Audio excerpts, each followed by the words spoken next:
Dalam video yang diunggah akun @makassar_info terlihat sebuah kamar kos yang memiliki bentuk tidak biasa dan membuat warganet terkejut. Namun juga ukuran kamar kos tersebut membuat warganet terkejut. Terlihat dalam video tersebut kamar kos ini hanya sebesar orang dewasa saat tidur terlentang dan sangat sempit. Dalam video tersebut terlihat beberapa fasilitas yang sudah disediakan pemilik kamar kos ini seperti kasur, televisi, dan kipas angin.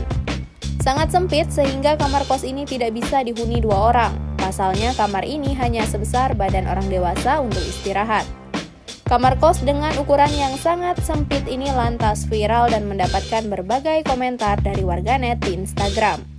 Serasa kuburan fasilitas kasur, TV, dan kipas angin, ujar salah satu warganet.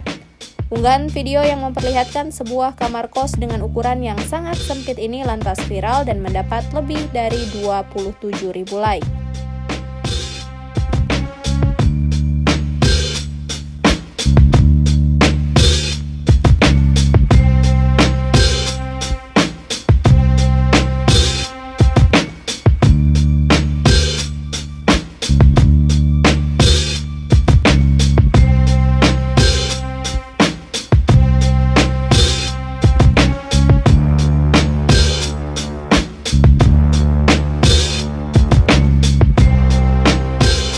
Terima kasih sudah nonton, jangan lupa like, subscribe, dan share ya!